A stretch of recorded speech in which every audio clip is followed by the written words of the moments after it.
أعوذ بالله من الشيطان الرجيم بسم الله الرحمن الرحيم إن الحمد لله والصلاة والسلام على رسول الله وعلى آله وصحبه وسلم تسليما كثيرا أما بعد رب اشرح لي صدري ويسر لي أمري واحلل عقدة من لساني يفقهوا قولي السلام عليكم ورحمة الله وبركاته আশা করি আপনারা সবাই ভালো আছেন। প্রথমে আমি একটা ডিসক্লেমার দিয়ে শুরু করি, ঠিক আছে? প্রথমে আমি তিনটা বিষয়ে আপনাদের কাছে মাফ চেয়ে নিচ্ছি। প্রথম বিষয়টা হলো, আমি অভ্যস্ত না, আই প্রেফার রাইটিং। লেখার অনেক সুবিধা আছে, আপনি এডিট করতে পারেন, রিভাইজ করতে পারেন, মুছে ফেলতে পারেন, রাইট? কিন্তু বলার সময় এগুলো করার সুযোগ নেই। অ্যান্ড আমার আসলে বলার যেহেতু অভ্যাস নাই, তাই আমি আসলে খুব সুন্দর করে গুছায় বলতে পারবো, এটা আমার কাছে মনে হচ্ছে। এটা হলো এক নম্বর বিষয়। দুই নম্বর বিষয় হলো, আমাকে বাসা থেকে বলে দিছে যে সুন্দর বাংলা ভাষায় কথা বলতে, কিন্তু বাসার অনেক কথার মতো এই কথাটাও সম্ভবত আমি রাখতে পারতেছি না, কারণ প্রমিত বাংলা ভাষা যেটা করেছি খেয়েছি এটা বলতেও আমি অভ্যস্ত না। আমি যেটা অনেক চেষ্টা করি হয়তো বা কিছু বলতে পারবো, বাট এটা খুব ডিফিকাল্ট হয়ে যাবে। সো আপনাদের কষ্ট করে এটা একটু শুনতে হবে। তো এই দুটোর বিষয় বলতেছি এই জন্য, কারণ আলহামদুলিল্লাহ আজকে যারা বক্তব্য দিচ্ছেন তারা সবাই খুব সুন্দর করে কথা বলেন, সবাই সুবক্তা, খুব গুছায় কথা বলেন। তো আপনারা যদি ওনাদের বক্তব্যের মতো বক্তব্য আমার কাছে এক্সপেক্ট করেন তাহলে আসলে হবে না। আমার বক্তব্যটা আপনাদের একটু কষ্ট করে শুনতে হবে, একটু অগোছালো বক্তব্য হবে, ভাঙাচোরা বক্তব্য। এটা হলো দুইটা বিষয়। তিন নম্বর বিষয়টা হলো, আজকে কিছু বক্তব্যে কিছু কথা আসতে পারে যেগুলো কঠিন লাগবে কারো কাছে। তো এগুলো কারো বিরুদ্ধে যাওয়ার জন্য না বা কারো সমালোচনা করার জন্য না, এগুলো বলার একমাত্র কারণ হলো আমি ট্রুলি মনে করি যে আমাদের বর্তমানের জন্য এবং আমাদের ভবিষ্যতের জন্য, এই কমের জন্য এবং এই জমিনের জন্য এই কথাগুলো বলা দরকার। এই তিনটা হলো ডিসক্লেইমার, ঠিক আছে? ডিসক্লেইমার শেষ, এখন আমি মূল কথায় যাচ্ছি। আচ্ছা, আমরা একটা ঐতিহাসিক সময় পার করতেছি। গত 40 দিনে এমন অনেক ঘটনা ঘটে গেছে যেটা আসলে কয়েক দশকে ঘটে। একটা ব্রুটাল ব্লাডি প্রসেসের মধ্যে দিয়ে আমরা কিছু অর্জন পাইছি। খুনি হাসিনা, দিল্লির পাপেট হাসিনা, সে পালাইছে এবং তার যে সৈন্য সামন্ত আছে তারা গা ঢাকা দিচ্ছে। এবং এই পুরো প্রসেসটা এখনো আমরা আসলে বুঝে উঠতে পারছি কিনা আমি আসলে শিওর না। In a way we are still trying to make sense of it. এবং আমার ধারণা আমরা এখানে যারা আছি বেশিরভাগই এরকম কোনো এক্সপিরিয়েন্সের মধ্যে দিয়ে এর আগে যায়নি। এবং আমরা নিজেদের মধ্যে অনেক কিছু ডিসকাস করতেছি, অনেক কথাবার্তা বুঝতেছি, যার উদ্দেশ্য হলো two make sense of the situation, যে আসলে কি হইলো এবং এটা কোথায় যাচ্ছে, রাইট? সো এই জায়গাটাতে দুটা কোয়েশ্চেন দিয়ে আমি আলোচনাটা শুরু করতে চাই।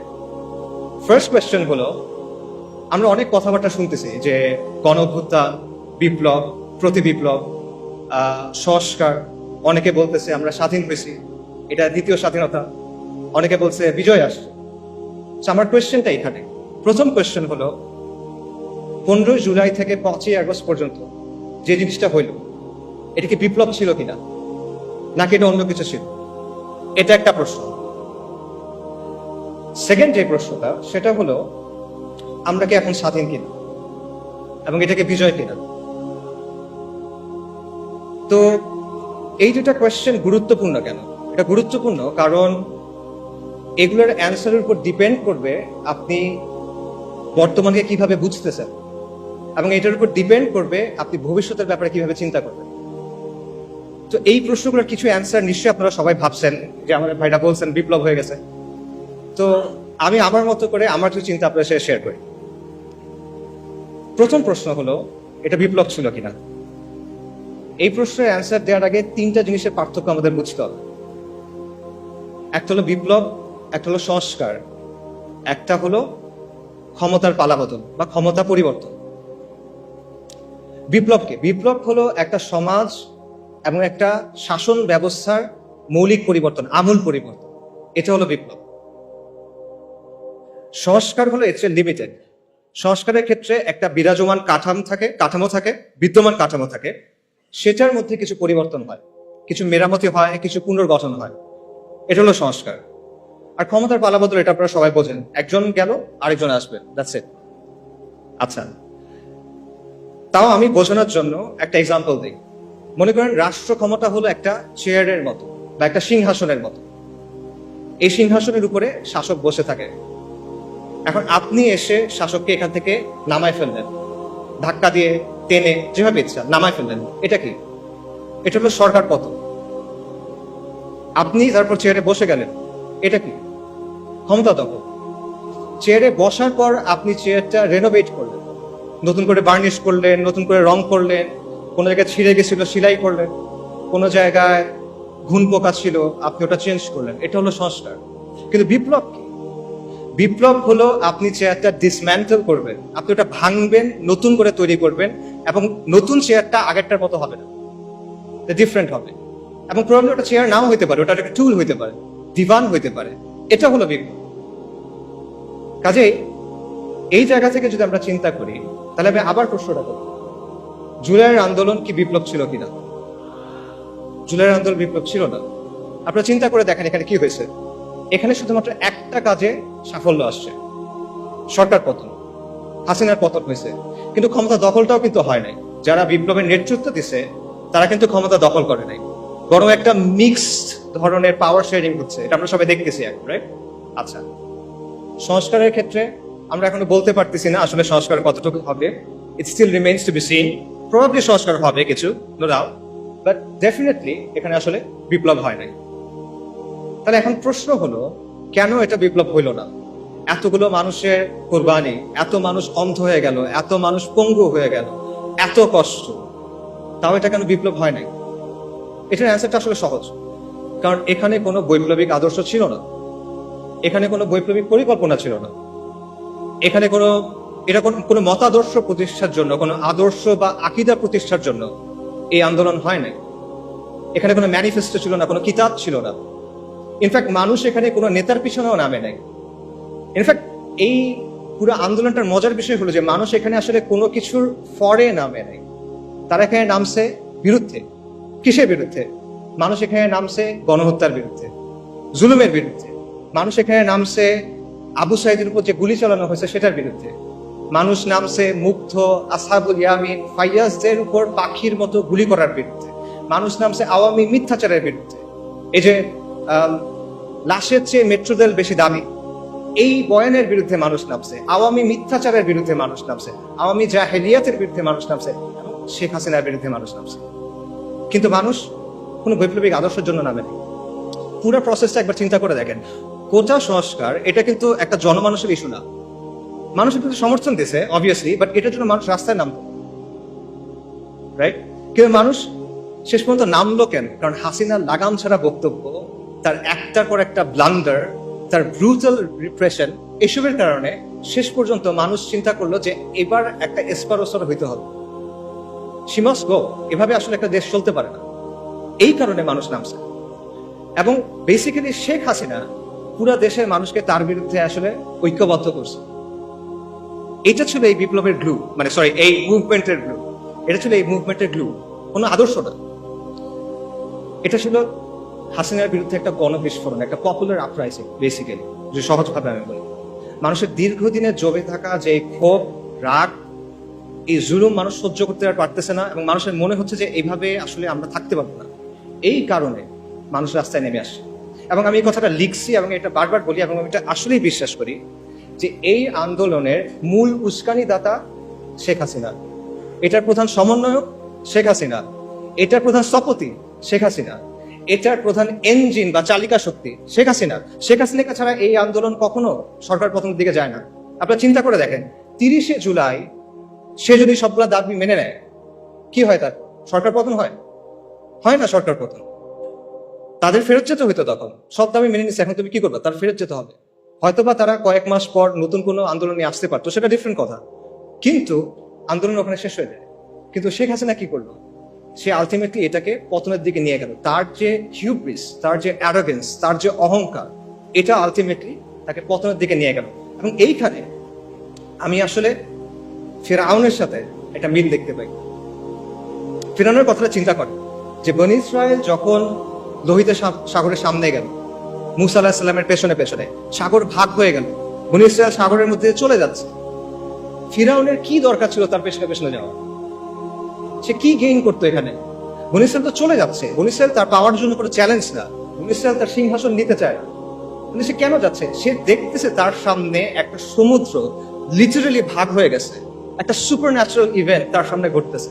সে বুঝতেছে এটা দুনিয়াবি কোনো শক্তির কাজ না। তাও সে কি করতেছে? তার মনে হলো যে না, এর পিছিয়ে আমি যাই। এটা কেন?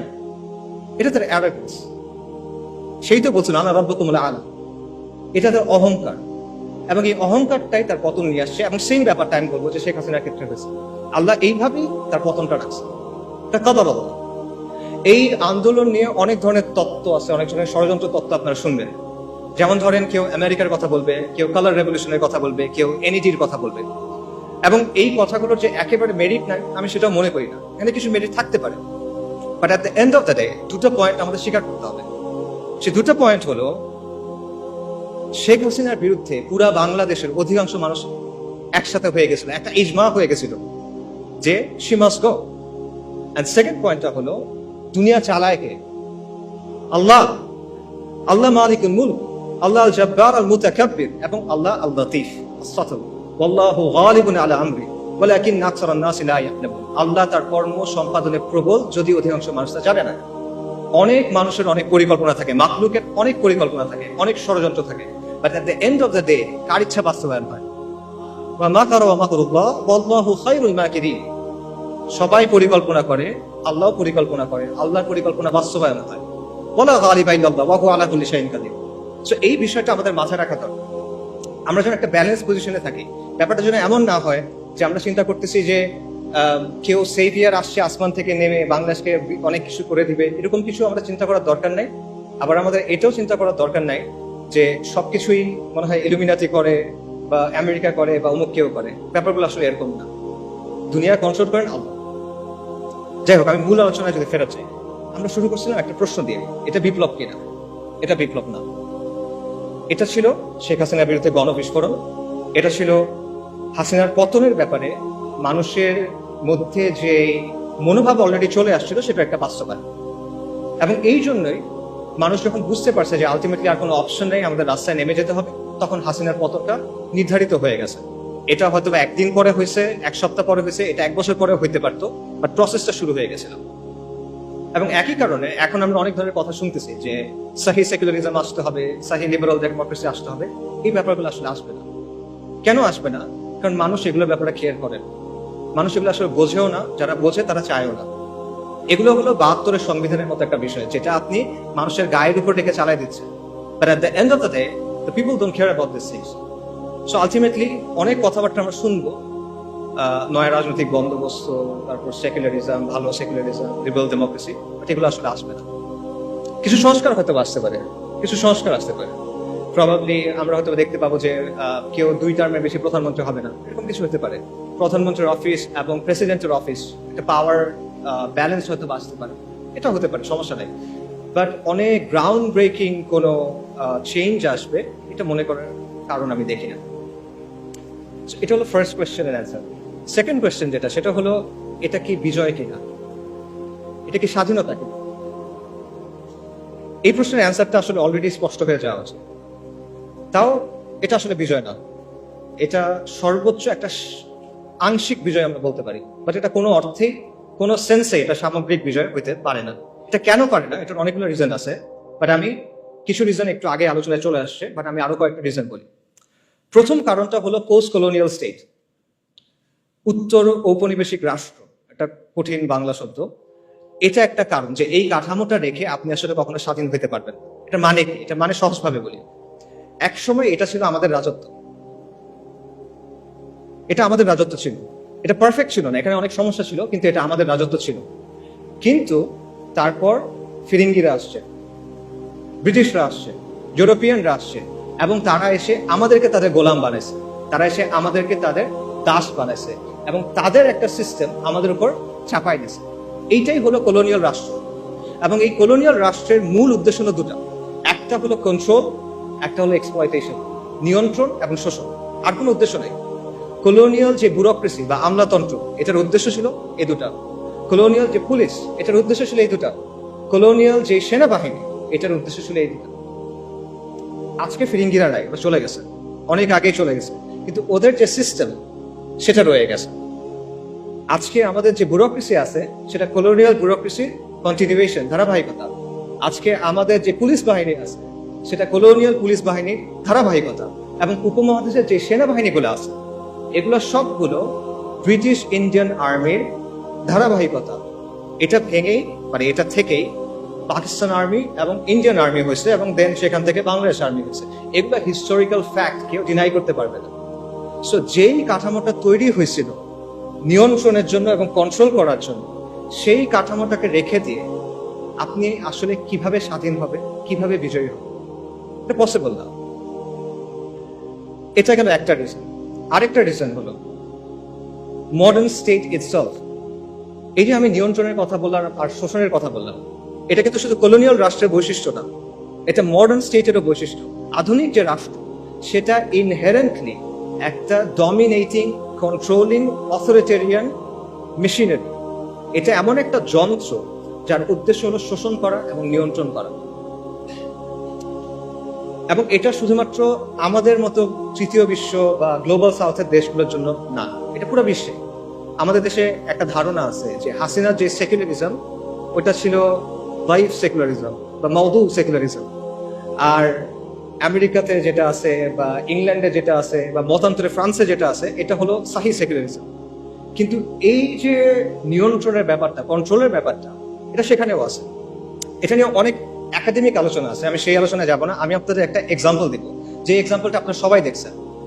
সেটা হলো কোভিডের কথা চিন্তা করে দেখেন, বিশেষ করে লকডাউন এবং ভ্যাকসিনের কথা।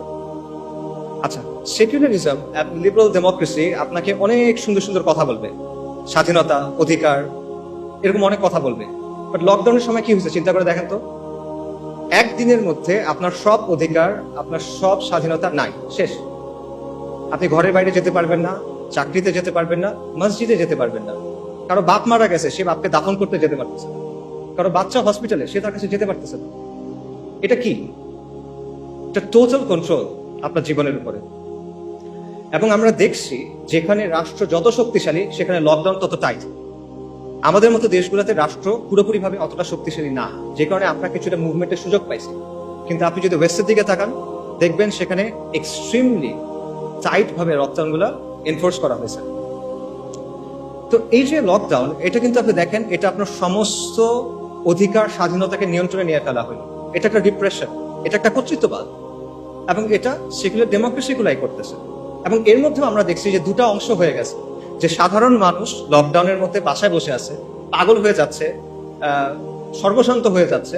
অন্যদিকে এলিট যারা, তারা পার্টি করে বেড়াচ্ছে, এরকম খবর আসে, ওবামারা পার্টি করে বেড়াচ্ছে, ওদিকে মানুষজন মেন্টাল হেল্পলাইনে ফোন করতে করতে এই হয়ে যাচ্ছে, শহীদ হয়ে যাইতেছে, এরকম একটা অবস্থা। আচ্ছা, এরপর দেখেন লকডাউনের পর কি আসলো? ভ্যাকসিন। ভ্যাকসিন না নিলে আপনি দুনিয়াতে অচল, আপনার ভ্যাকসিন নিতেই হবে। আপনার শরীরের মধ্যে আপনি একটা আনটেস্টেড এক্সপেরিমেন্টাল ড্রাগ নেবেন, এখানে আপনার কোনো সে নাই। আপনাকে বেসিক্যালি কোয়ার্স করা হলো এটা নেওয়ার জন্য, নইলে আপনি হজও যেতে পারবেন না, এরকম একটা অবস্থা, তাই না? তো এর যে টোটাল কন্ট্রোল আর কি হইতে পারে? এটা কোনো মেটাফরিক্যাল কন্ট্রোল না, এটা কোনো রূপক কন্ট্রোল না, এটা রিয়েল কন্ট্রোল। আপনার চলাফেরাকে কন্ট্রোল করতেছে, আপনার শরীরের মধ্যে আপনি কি দিবেন সেটাকে কন্ট্রোল করতেছে। এবং এই সব কিছু কে করতেছে? সেকুলার রাষ্ট্র। যে সেকুলার রাষ্ট্র সাপোজিটলি আপনাকে কি দেয়? স্বাধীনতার অধিকার দেয়। এটা হলো তার অবস্থা। আধুনিক রাষ্ট্রের যে তত্ত্ব, এটার অন্যতম জনক বলা হয় থমাস হবসকে, ব্রিটিশ ফিলোসফার। থমাস হবস রাষ্ট্রকে কল্পনা করছিল লেভায়াথান হিসেবে। লেভায়াথান মানে কি? লেভায়াথান হলো একটা পৌরাণিক জীব, একটা মিথোলজিক্যাল, একটা মিথিক্যাল ক্রিচার। বাইবেলে এটার কথা আছে। এটা হলো একটা সামুদ্রিক জীব যেটার আকার অত্যন্ত বড়, এটাকে হারানো যায় না, এটা এতটা বড়, ওভারকাম করা পসিবল না। তো হবস রাষ্ট্রকে চিন্তা করছিল একটা দানবীয় শক্তি হিসেবে, এবং বাস্তবে তাই হয়েছে। রাষ্ট্র একটা দানবীয় শক্তিতে পরিণত হয়েছে, একটা সর্বব্যাপী ভয়ঙ্কর দানবে সে পরিণত হয়েছে, যে নিজেই আইন বানায়, যে নিজেই আইনের ব্যাখ্যা করে, এবং যে নিজেই আইনের প্রয়োগ করে। রাষ্ট্রের উপরে কোনো রেফারেন্স নাই, সবার উপর রাষ্ট্র সত্য, তাহার উপর নাই। রাষ্ট্র হলো অ্যালফা এন্ড দি ওমেগা, এরকমই অবস্থা। এবং আপনার জন্ম থেকে মৃত্যু পর্যন্ত প্রতিটা পদে পদে রাষ্ট্র আপনাকে নিয়ন্ত্রণ করতে চায়, রাষ্ট্র আপনাকে সার্ভেইল করতে চায়। বার্থ সার্টিফিকেট থেকে ডেথ সার্টিফিকেট, আপনার কল হিস্ট্রি থেকে আপনার চ্যাট লগ, আপনার ব্রাউজিং ডেটা, সবকিছু, আপনার মানে প্রত্যেকটা ট্রানজাকশন, আপনার ইনকাম ট্যাক্স, প্রতিটা জিনিসে রাষ্ট্র এসে হাত ঢুকে, সে নিয়ন্ত্রণ করতে চায়, সে সার্ভেইল করতে চায়। এবং এটাই হলো পৃথিবীর ইতিহাসে আপনি খুঁজে পাবেন না যে এই মাত্রার নিয়ন্ত্রণ, এই মাত্রার এক্সপ্লয়টেশন কোনো সিস্টেমের মাধ্যমে হয়েছে যেটা সেকুলার সিস্টেমের মাধ্যমে হয়েছে। কাজেই এবং এটাই হলো আসলে আধুনিক রাষ্ট্রের সভরেন্টির অর্থ। সার্বভৌমত্বের কথা আমরা বলি না, এটাই হলো সার্বভৌম শক্তির সত্যিকারের অর্থ। সার্বভৌম শক্তির প্রকৃত রূপ হলো এটা। যারা আপনারা জানতেছেন এই ব্যাপারে, একজন জার্মান ফিলোসফার ছিল কার্ল schmitt, আপনারা তার লেখা পড়ে দেখতে পারেন, সেই ব্যাপারটা খুব ডিটেইলে আলোচনা করছে। আজ পর্যন্ত এটা কোনো রিফিউটেশন আসে নাই, কারণ এটাই বাস্তব, এটি সভরেন্টির অর্থ। কাজে আধুনিক রাষ্ট্রের মধ্যে আপনি আসলে কখনো মুক্তি পাবেন না, বিজয় পাবেন না। আধুনিক রাষ্ট্র আপনাকে কি দিবে? সে আপনাকে গাঁজা খাওয়ার স্বাধীনতা দিবে, মদ খাওয়ার স্বাধীনতা দিবে, জিনা করার স্বাধীনতা দিবে, এলজিবিটির স্বাধীনতা দিবে। এগুলো দিয়ে সে আপনাকে ভুলায় রাখবে, কিন্তু আসল স্বাধীনতা সে আপনাকে দিতে পারবে না। মজার ব্যাপার হলো, আজকে আমাদের এখানে যারা অনেক বৈপ্লবিক কথাবার্তা বলতেছে, তাদের দাওয়াতের মধ্যে আসলে বৈপ্লবিক কিছু নাই। তারা বেসিক্যালি ওয়েস্ট থেকে ধার করা কিছু টার্মিনোলজি এবং কিছু ধারণা প্রচার করতেছে, এবং এমন সব টার্মিনোলজি এবং ধারণা যেগুলো ওয়েস্টে অলরেডি অবসলিট হয়ে গেছে, তামাদি হয়ে গেছে। ওয়েস্টে আপনি দেখেন liberal democracy is on the retreat. পুরা পশ্চিমা বিশ্বে এখন একদিকে ফার রাইট, অন্যদিকে ফার লেফট, অর্থাৎ উগ্র ডানপন্থী এবং উগ্র বামপন্থীদের উত্থান হচ্ছে, এবং এই দুটার মাঝখানে যেটা আছে ভ্যানিলা যেটা, সেটা হলো লিবারাল ডেমোক্রেসি, যার আবেদন হারাচ্ছে। এবং মাল্টিপোলার বিশ্বের কথা আপনারা সবাই শোনেন, মাল্টিপোলার বিশ্বে লিবারাল ডেমোক্রেসি ভাত দেয়, এবং এটার যে বয়ানগুলো আছে অলরেডি এগুলো সব ভেঙে যাচ্ছে। লিবারাল ডেমোক্রেসির প্রধান একটা বয়ান হলো মানবাধিকার। গাজা জেনোসাইডে আমরা দেখছি যে মানবাধিকার বলে আসলে কিছু নাই। গাজাতে কি হয়েছে আমরা জানি, এটা আসলে বলতে গেলে ট্রমাটিক একটা এক্সপিরিয়েন্স হয়ে যাবে। মানে বাবা তার বাচ্চার কাছে গেছে, বাচ্চার ডেড বডি নাই, পলিথিনের ভিতরে করে সে ছিন্ন বিচ্ছিন্ন কিছু অংশ নিয়ে আসতেছে। মানবাধিকার কোথায়? যারা মানবাধিকার কথা সবচেয়ে বেশি বলে তারা হলো ইসরায়েলকে উইপেন্স দিচ্ছে, পলিটিক্যাল ক্লাউড দিচ্ছে, রাইট? সো মানবাধিকার কোথায়? মানবাধিকার বেসিক্যালি একটা আদর্শিক হাতিয়ার, যেটা ইউজ করে ওয়েস্ট তাদের জিওপলিটিক্যাল ইন্টারেস্ট অ্যাডভান্স করে, তাদের নিজেদের স্বার্থ হাসিল করে। একই কথা আন্তর্জাতিক আইনের ক্ষেত্রে। কই আন্তর্জাতিক আইন? কই? ইসরায়েল নানা জায়গায় গিয়ে গিয়ে অ্যাটাক করতেছে, কনসুলেটের ভেতরে গিয়ে অ্যাটাক করছে, যেটা কখনো হয় না। কই আইন কোথায়? নাই। এগুলো রেটরিক, যেগুলো ওয়েস্ট তাদের ইচ্ছা মতো ইউজ করে তারপর ফালায়। কিন্তু আমরা এগুলো বিশ্বাস করে বসে আছি, আমরা মনে করছি এটা মনে হয় অনেক বৈপ্লবিক কিছু একটা। এবং ফাইনালি আপনি দেখেন গাজা এটাও প্রমাণ করছে যে ডেমোক্রেসি অ্যাকচুয়ালি ওয়ার্ক করে। কেন এটা আমি বলতেছি? দেখেন, ওয়েস্টে অনেক মানুষ কিন্তু গাজা জেনোসাইডের বিপক্ষে, তারা এটার বিরুদ্ধে রাস্তায় মার্চ করছে, তারা প্রতিবাদ করছে, এটা আপনার স্বীকার করতে হবে, এবং আমরা এটা অ্যাপ্রিসিয়েট করি, আর তারা হেদায়েত করে। কিন্তু তাও তারা এটা বন্ধ করতে পারতেছে না। অনেক মানুষ এটার বিরুদ্ধে, কিন্তু তারা এটা বন্ধ করতে পারতেছে না। এটা কেন? কারণ তারা যাকেই ভোট দিচ্ছে দেখা যাচ্ছে যেই ক্ষমতায় আসতেছে সে জার্নালিস্টদের পকেটে এবং সে গ্লোবাল এলিটদের পকেটে। তার মানে হলো ডেমোক্রেসির মধ্যে আবারও ডেমোক্রেসির যেটা আতুরঘর, সেই জায়গাতেও এটা আসলে জনগণের আকাঙ্ক্ষার প্রতিফলন করতে পারে না। ডেমোক্রেসি নিয়ে আপনি অনেক সুন্দর সুন্দর কথা বলতে পারেন, but at the end of the day it can be hacked. It can be hacked very easy, যেটা আমরা দেখতেছি। কাজেই এত কিছুর পরও যারা ওই মানধাত্তা আমলের লিবারাল ডেমোক্রেসির কথা বলতেছে অনেক বৈপ্লবিক বয়ান হিসেবে, তারা আসলে ওয়ার্ল্ডের ট্রেন্ডটা বুঝতেছে না হয়তো, এবং তারা একটা ডেট এক্সপায়ার্ড মাল বিক্রি করার চেষ্টা করতেছে। তারা বিপ্লবের কথা বলতেছে, বাট তারা পশ্চিমা প্যারাডাইম থেকে বের হইতে পারতেছে না। তাদের মধ্যে পশ্চিমা আদর্শ নিয়ে এক ধরনের ফিক্সেশন আছে, তাদের মধ্যে পশ্চিমা থিওরি নিয়ে এক ধরনের ফেটিশিজম আছে। পশ্চিম যেটা বলছে ওটাই সঠিক, পশ্চিম যেটা বলছে ওটাই সমাধান, অল্প স্বল্প কিছু চেঞ্জ করতে হবে। Liberal democracy with Bangla characteristics, এটা হলে হয়ে যাবে। এই হলো তাদের প্রস্তাবনা। তো এগুলো করে আসলে আলটিমেটলি কোনো সমাধান হবে না। সো আমরা যদি আগের কথায় ফেরত চাই, এটা কি বিজয় ছিল কিনা, এটা মুক্তি ছিল কিনা? না, এটা ছিল না। যদি সহি সেকুলারিজম বা সহি লিবারাল ডেমোক্রেসি আসে, যেটা আসবে না, যদি আসে তাও সেটা বিজয় এবং মুক্তি হবে না। তাহলে মুক্তি কিসে? বাস্তবতা হলো আমাদের মুক্তি এবং পুরো বিশ্বের মুক্তি হলো ইসলামের মধ্যে। এটা আমি রেটরিক্যালি বলতেছি না, আমি ট্রুলি এটা বিশ্বাস করি, এটা ইসলামের মধ্যে। আল্লাহর গোলামি মেনে নেওয়ার মধ্যেই হলো সৃষ্টির মুক্তি। কথাটা অনেকটা প্যারাডক্সিক্যাল লাগতে পারে যে গোলামির মধ্যে মুক্তি কিভাবে, কিন্তু এটাই বাস্তবতা। এটা 100% একটা লজিক্যাল কথা। কেন লজিক্যাল কথা? কারণ হলো দুনিয়ার বাস্তবতা হলো দুনিয়াতে আসলে সত্যিকার অর্থে কোনো ফ্রিডম নাই। এখানে অ্যাবসলিউট কোনো ফ্রিডম হয় না। প্রত্যেকটা ব্যবস্থায় আপনার কারো না কারো আনুগত্য স্বীকার করে নিতে হয়, আপনার কিছু না কিছুর উপর ঈমান আনতে হয়, কোনো না কোনো বিষয়কে আপনার ধ্রুব সত্য হিসেবে স্বীকার করতে হয়। এটা থেকে আপনি বের হইতে পারবেন না। ভ্যালু নিউট্রাল কোনো সিস্টেম হয় না, নিরপেক্ষ কোনো সিস্টেম হয় না। প্রত্যেকটা সিস্টেমের মধ্যে একটা না একটা রব থাকে যেটাকে মেনে নিতে হয়। এবং অ্যাবসলিউট আমরা মানে এর কথা বলে ফ্রিডম অফ স্পিচের কথা বলে, অ্যাবসলিউট ফ্রিডম অফ স্পিচ বলে কিছু নাই, অ্যাবসলিউট স্বাধীনতা বলে কোনো কিছু নাই। প্রত্যেকটা স্বাধীনতা হলো একটা বাউন্ডারির মধ্যে দেয়া স্বাধীনতা। দাবা খেলার সময় চিন্তা করেন, যখন আপনি কেউ যদি দাবা খেলে, সে দাবা খেলার নিয়ম মেনে যে কোনো চাল দিতে পারে, কিন্তু নিয়ম সে চেঞ্জ করতে পারে না।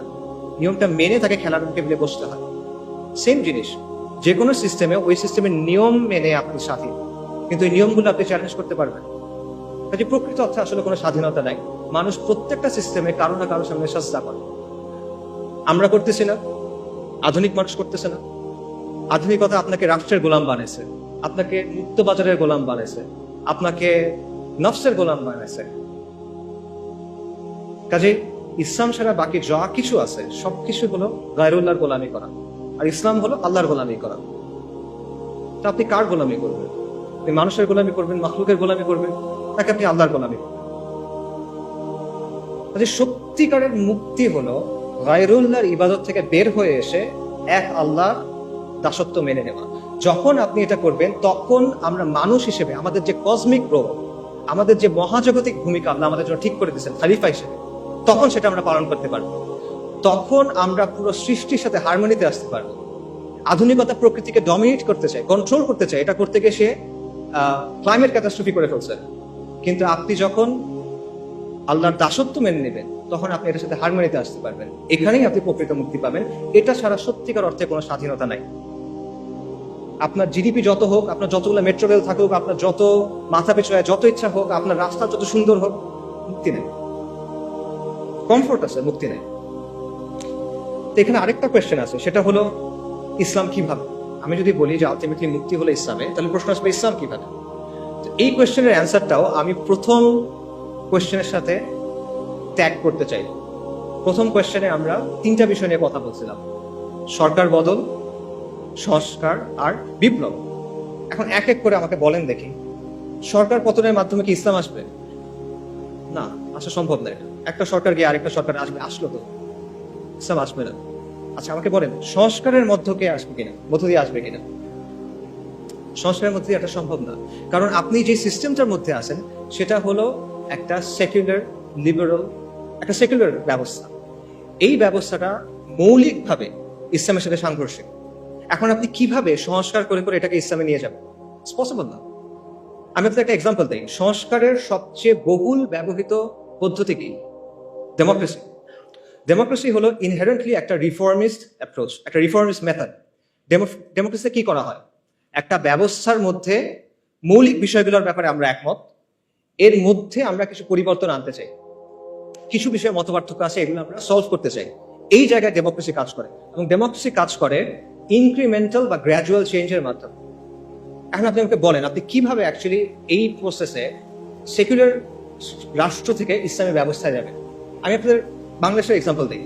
বাংলাদেশে যে ইসলামী দলগুলো আছে যারা ডেমোক্রেটিক পদ্ধতিতে অংশগ্রহণ করছে, তাদের সবার ভোট যদি আপনি মেলান কোন একটা নির্বাচনে, 30টার মতো আসনও তারা পায় নাই। লেস দেন 30, 300টার মধ্যে লেস দেন 30, লেস দেন 10%। ওকে, আচ্ছা, তার মানে তারা যে এককভাবে ক্ষমতা যাবে এটাও আসলে ফিজিবল না। বাট তর্কের খাতিরে আমি ধরলাম এটা হইল। মনে করেন বাংলাদেশের কোনো একটা ইসলামী দল অথবা সবগুলো ইসলামী দলের কোনো একটা জোট, তার 160টা আসন পেয়ে গেল, ক্ষমতায় গেল। আলহামদুলিল্লাহ, অনেকে বলে ফেলবে ঠিক আছে গেল, তারপর কি হবে?